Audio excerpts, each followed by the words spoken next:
दोस्तों नमस्कार। आज हम फिर बात करेंगे नेपाल की। नेपाल में कुछ दिन से काफी गड़बड़ चल रही थी, लोगों को मारा जा रहा था, बहुत राइटिंग हुई। फैक्ट्स क्या है, राइटिंग राइटिंग है, वो तो हम बाद में बात करेंगे।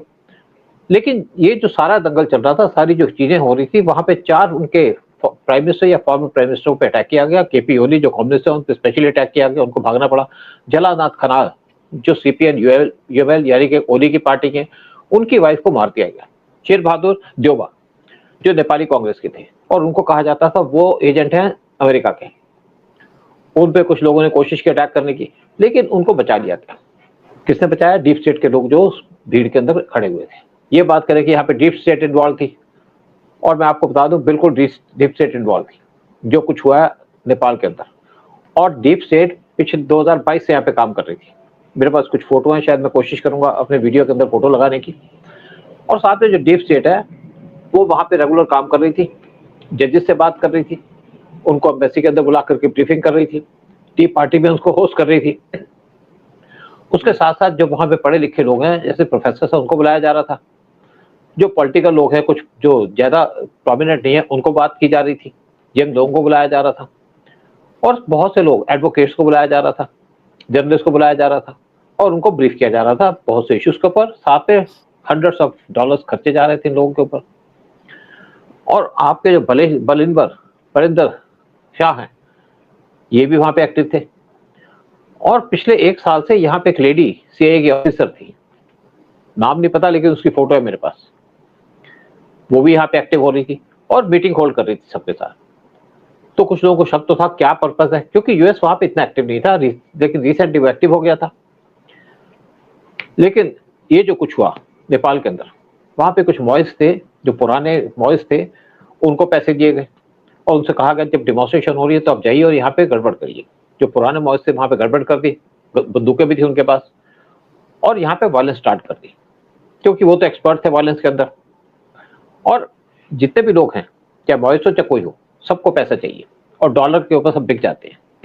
यही काम हो रहा था नेपाल के अंदर। और अल्टीमेटली वहां पे नाम घोषित होने शुरू हुए कि किसको वहां का प्राइम मिनिस्टर बनाया जाएगा। सुशीला कार्किक जो एक्स चीफ जस्टिस है, लेडी है नेपाल की, उनको वहां पे नॉमिनेट कर दिया गया कि वो इंटीरियम गवर्नमेंट को हेड करेंगे और वो बनेगी वहां की prime minister, acting prime minister. लेकिन लोग पूछ रहे हैं कि सुशीला कार्की कौन है। देखिए, सुशीला कार्की भी डीप स्टेट की मेंबर है। ये कई बार एम्बेसी में जाती थी, वहां पे ब्रीफिंग होती थी, और यहाँ पे कुछ और भी नाम आ रहे थे सामने, लेकिन फाइनल जो चॉइस थी वो अमेरिका के पास थी। उसी ने इसको सिलेक्ट करके वहां का प्राइम मिनिस्टर बना दिया, और ये बन गई वहां की प्राइम मिनिस्टर। यानी कि अब डीप स्टेट का मेंबर नेपाल के अंदर प्राइम मिनिस्टर बन गया। लेकिन यहाँ देखिए जो मेन चीज हुई वो हुआ कि जो कम्युनिस्ट थे, स्पेशली खलानाथ जनाल और केपी ओली, इन पे स्पेशल अटैक किया गया, और चाइना कुछ नहीं कर पाया। ये चाइना के समर्थक थे। दूसरी तरफ डीप स्टेट के बारे में लोग कहते हैं कि डीप स्टेट का क्या एजेंडा है यहाँ पे। डीप स्टेट का जो एजेंडा है वो है इंडिया को हार्म पहुंचाना, इंडिया को नुकसान पहुंचाना। इस इश्यू पे बात करेंगे कि क्या होना चाहिए, क्या इंडिया कर रही थी, क्या हमारा रॉ कर रहा था। और हमारे साथ बैठे उदय शंकर पानी, जिनकी काफी नॉलेज भी है नेपाल के बारे में। 2 फिल्में इन्होंने नेपाल के ऊपर बनाई है, स्पेशली वहां पे जाकर के, और बहुत देर तक नेपाल के अंदर बैठे रहे हैं। काफी नॉलेज रखते हैं नेपाल के बारे में, लेकिन शायद डीप नॉलेज इनके पास नहीं होगी, क्योंकि ये इंटेलिजेंस को बिलोंग नहीं करते, जो मैं आपको शेयर कर रहा था या शेयर करूंगा। उदय शंकर पानी जी, आप क्या सोचते हैं कि जो नेपाल के अंदर डीप स्टेट आ गई है, और नेचुरली ये डीप स्टेट वहां पे रहेगी, इनका मेन पर्पस है इंडिया को टारगेट करना, जैसे बांग्लादेश के अंदर किया गया था? सर, मुझे रॉ वाली नॉलेज तो नहीं है, बट मैं इंटीरियर में रहा हूँ। मैं आम नेपालियों के साथ उठा बैठा हूँ काफी महीनों तक, और आज भी टच में हूँ।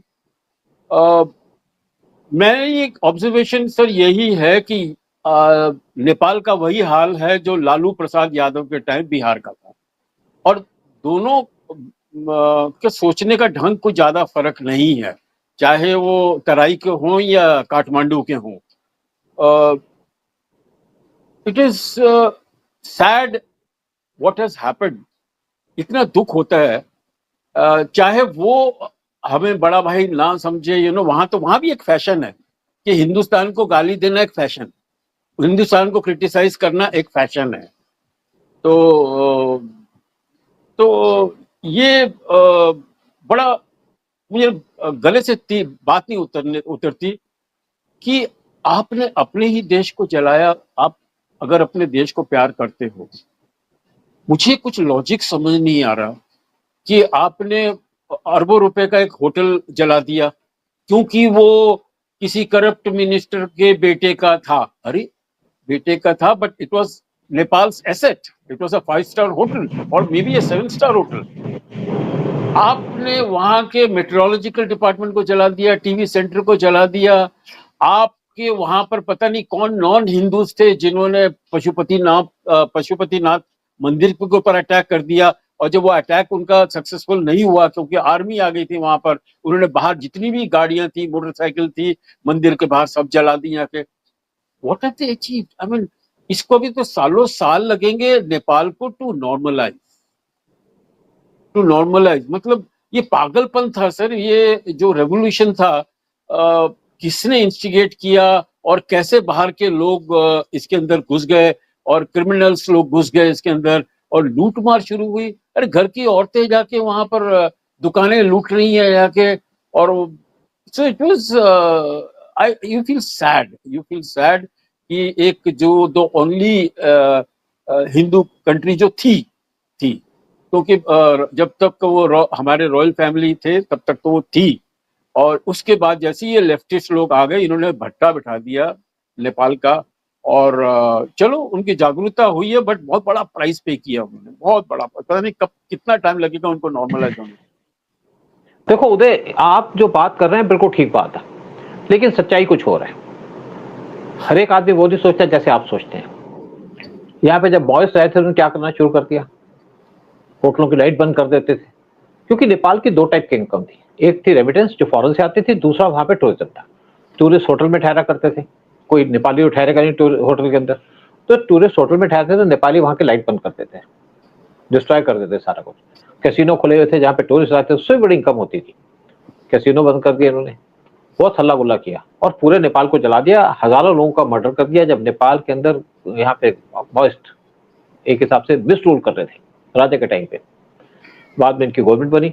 और जब गवर्नमेंट बनी तो उस टाइम पे भी इन्होंने कोशिश की कि जो आपका पशुपतिनाथ टेम्पल है इसको बंद कर दिया जाए, या यहाँ पे पूजा ना हो, या यहाँ पे जो हिंदू प्रीस्ट है उनको भगा दिया जाए। लेकिन किसी न किसी तरीके से बच गया वो, क्योंकि लोगों के सेंटीमेंट जुड़े हैं उनके पशुपतिनाथ टेम्पल से। तो जो राइटर्स होते हैं वो इन चीजें नहीं सोचते, उनका एजेंडा दूसरा होता है। किसी को शराब पिला दिया, आप जाओ ये काम कर दो, और पैसा मिलके जब हाथ में डॉलर आता है तो सारे काम कर जाते हैं। हर एक आदमी आपकी तरह नहीं सोचता या सेंटिमेंट नहीं सोचता जैसे आप सोचते हैं हम सोचते हैं। ये जो राइटर्स होते हैं ये खरीदे जाते हैं, और उनका काम क्या होता है आपने देखा होगा, फिल्मों में भी आप देखते हैं, उनका काम होता है कि जिसने उसको पैसे दिए उसके लिए काम करेंगे।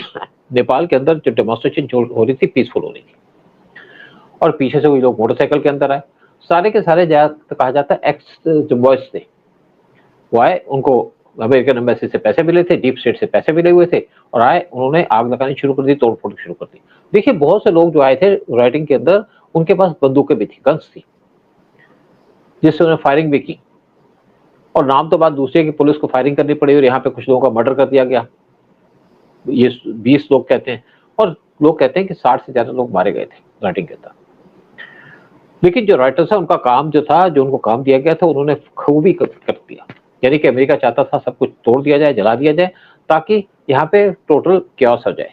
यही चाहते हैं बाहर के लोग। अमेरिका को कोई इंटरेस्ट नहीं है कि हिंदू राष्ट्र क्या नहीं है, उसको इंटरेस्ट है कि यहाँ पे चीजों को समाप्त कर दिया जाए, तोड़ दिया जाए, डिस्ट्रॉय कर दिया जाए, जिसके अंदर वो पूरे सक्सेसफुल हो गए। चलो सब कुछ हो गया, अब वहां पे ये था किसको पीएम बनाया जाए, क्योंकि ओली तो भाग गए, बाकी कोई यहाँ पे पॉलिटिशियन बनना नहीं चाहता। लेकिन यहाँ पे कुछ पॉलिटिशियन भी हैं जो पीछे से सपोर्ट कर रहे थे डीप स्टेट को, जिनको अमेरिका पैसे दे रही थी। जैसे हमने बात की बलिंदर शाह की, उनकी फोटो भी लगी हुई है मेरे पास, जो अमेरिकन एम्बेसी के अंदर एक सीआईए की जो चीफ है वहां पे, और इनके पास भी बहुत से पैसे दिए गए, जिसके ऊपर इन्होंने बहुत सा काम भी किया, बहुत से पैसे जेब में भी डाले। क्योंकि जब आपको पैसे मिलते हैं तो आप काम तो करते हैं, साथ में अपनी जेब भी भरते हैं। और ये नेपाल को उसी तरीके से बनाना चाहते थे जैसे जेलेंस्की को इन्होंने खड़ा किया था यूक्रेन के अंदर। लेकिन अल्टीमेटली क्योंकि यहाँ पे बहुत से ग्रुप्स थे, बहुत से जजेस भी थे, बहुत से पढ़े लिखे लोग भी थे, जिन्होंने कहा नहीं एक जज को बनाओ, जो चीफ जस्टिस थी नेपाल की, उसको बना दिया, और वो भी डीप स्टेट की मेंबर है। लेकिन इंपॉर्टेंट बात आती है कि वहां पे इंटेलिजेंस एजेंसीज क्या कर रही थी, हमारी सोए हुए थे। कुछ लोग ये भी कहते हैं कि 1 साल से प्लानिंग हो रही थी और 3 महीने पहले खबर दी गई थी वहां पे एम्बेसी के अंदर कि एक यहाँ पे प्लानिंग चल रही है नेपाल को जलाने की, लेकिन उसकी रिपोर्ट को इन्होंने खारिज कर दिया, कोई इन्वेस्टिगेशन नहीं की। नॉर्मली जब आपके खबर आती है आपको उसके ऊपर इन्वेस्टिगेशन करनी चाहिए, उसके ऊपर काम करना चाहिए, लेकिन जिन लोगों को पैर पे पैर रखने की आदत है वो काम नहीं करते। अगर आप याद करें तो यहाँ पे 1999 के अंदर IC-814 हाईजैक हुआ था, उसकी खबर भी उस टाइम पे इंडियन एम्बेसी के पास थी, लेकिन प्लेन को हाईजैक होने दिया। इवन जब 2001 में पार्लियामेंट पे अटैक हुआ उसकी खबर भी थी, उस खबर को भी दबा दिया गया, क्योंकि उस टाइम पे जो अटल बिहारी वाजपेयी की गवर्नमेंट थी और उनके एडवाइजर थे वो सारे के सारे प्रो कांग्रेस थे। इवन अटल बिहारी वाजपेयी का जो NSA था वो सोनिया गांधी का फेवरेट था। और जो IC-814 हाईजैक हुआ था उस टाइम पे RS दुल्लत थे रॉ के चीफ, उनकी उस टाइम पे प्रमोशन कर दी थी कि आपने यहाँ पे एक फेलियर करा दिया IC-814 का हाईजैकिंग का, उनको एडवाइजर बना दिया था कश्मीर का। बाद में आपने देखा होगा कि राहुल गांधी की जो यात्रा थी उसमें RS दुल्लत साहब भी वहां पे आए थे, तो आप सोच सकते हैं कि क्या हाल होगा।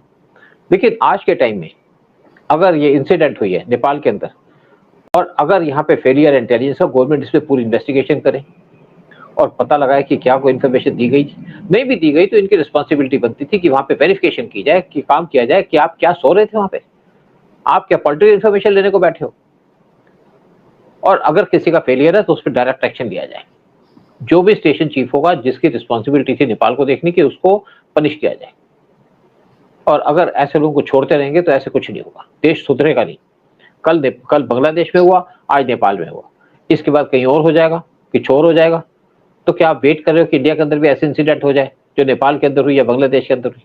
तो इसलिए गवर्नमेंट को स्ट्रिक्ट एक्शन लेना पड़ेगा, स्पेशली इंटेलिजेंस लोगों के खिलाफ, और जो वहां पे आपके एम्बेसी के अंदर MA के लोग बैठे हैं उनकी भी रिस्पॉन्सिबिलिटी बनती है। वो भी कोई वहां पे वीजा पाटने के लिए नहीं बैठे, पासपोर्ट को ठीक करने के लिए नहीं बैठे, उनकी भी रिस्पॉन्सिबिलिटी है। तो यहाँ पे पूरा एक्शन ले गवर्नमेंट और पूरी इन्वेस्टिगेशन करे कि एक्चुअली हुआ क्या और किसकी गलती है, क्यों नहीं हमारे पास इन्फॉर्मेशन थी। हाँ, अब बताइए सर। डेफिनेटली कुछ चूक हुई है हमारी इंटेलिजेंस सर्विस और हमारी एम्बेसी का नेपाल के अंदर, कि इतनी जोरों शोर से खिचड़ी पक रही थी और कैसे इनको नहीं पता लगा। और मे बी पता था लेकिन उनको नहीं पता था कि ये इतनी जोर की इतनी बड़ी इंटेंसिटी रहेगी। लेकिन मेरी ऑब्जर्वेशन अभी ये कह रही है कि they have pulled up their socks and right now you can feel the presence of रॉ। अभी उन्होंने पूरा उस सिचुएशन के ऊपर कैसे कंट्रोल किया है कि ये जो सुशीला जो PM जिसको बनाया है, प्रॉब्ली जितनी भी प्रोबेबिलिटीज थी सबसे ज्यादा प्रो इंडियन यही। इंडिया भी पड़ी है। उदय देखिए एक बात, आप आज उदय पढ़े सब इंडिया के अंदर है। मैं आपको फिर एक बात क्लियर कर रहा हूँ, पब्लिक को भी जानना चाहिए कि ये कोई हमने सिलेक्ट नहीं किया, ये डीप स्टेट की सिलेक्शन है। मेरे कुछ अभी भी कनेक्शन है नेपाल के अंदर जहां से मुझे इन्फॉर्मेशन आती है। आप बाद में सॉक्स पुल अप करो, उससे कुछ नहीं होता। आप पहले क्या कर रहे थे? देखिए इंटेलिजेंस का काम क्या है, गैदर करना इन्फॉर्मेशन एडवांस में। बीच में सांप के जाने के बाद लकीरें नहीं खींचोगे आप, यहाँ पे पीछे लकीरें खींची जा रही हैं। बहुत सी पहले में गलतियां हुई हैं, बहुत से इंसिडेंट्स हुई हैं। अब तो अगर आपका ऑपरेशन ये अपना बलिंदर शाह को अभी अपॉइंट करने वाले थे, how come he has been marginalised? ये जो है ना, देखिए वहां पे ये सेकंड ग्रेड को पड़ता है, फर्स्ट ग्रेड में दूसरे लोग हैं, फर्स्ट ग्रेड में एक और जस्टिस है सुप्रीम कोर्ट का, सुशीला कार्की के बाद एक और जस्टिस है सुप्रीम कोर्ट का, फिर और भी कोई लोग हैं जो पहले कैटेगरी में थे। ये बलिंदर शाह सेकंड कैटेगरी में आता था, ये सिर्फ दंगे कराने के लिए इसका यूज किया गया। और आप लकीरें मारेंगे तो काम नहीं चलेगा। जो राव का चीफ को सिलेक्ट किया गया उसको इसलिए सिलेक्ट किया गया कि उसने ऑपरेशन सिंदूर के अंदर बहुत अच्छा काम किया था। इसी तरीके से अगर किसी फेलियर होता है तो उसको पनिश किया जाए।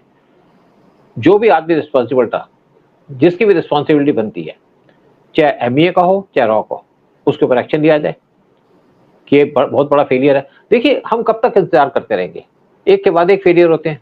बांग्लादेश तो हम समझ सकते हैं कि वहां पे इस्लामिस्ट को एकदम इकट्ठा किया, आ गए सारा कुछ।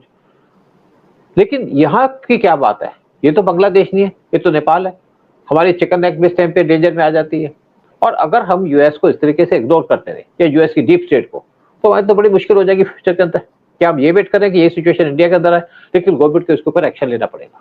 साथ में एक प्लान बनानी पड़ेगी कि नेपाल से कैसे डील किया जाए। हमें नेपाली लोगों से कोई प्रॉब्लम नहीं है, प्रॉब्लम है वहां पे नेपाल के लोग जो इस टाइम पे बैठे हैं कुर्सी के ऊपर। जब ओली थे तो ओली एंटी इंडिया सेंटिमेंट्स को उकसाते थे, हमेशा बात करते थे। अब ओली ने ये भी कहा कि जी मेरे आज को भी तो बोल इसलिए हटाया गया कि यहाँ पे 2 इश्यूज हैं। एक इशू है कि मैंने काला पानी और यूपी का इशू रेज किया, चलो कोई बात नहीं, आपने तो इसको अपने मैप में भी लगा दिया, इवन यूएन में लेके चले गए थे ओली, हमने तब भी इनको माफ कर दिया। लेकिन दूसरा इशू कहते हैं कि मेरे को इसलिए अटैक किया गया क्योंकि मैंने कहा था कि राम का जन्म नेपाल में हुआ, भगवान राम का। अब ऐसी बेसुरी बातों से क्या करेंगे। लेकिन दूसरी बात है कि जब ये इशू उठ रहा था तो उस टाइम पे लोगों ने कुछ भी और भी कहा था।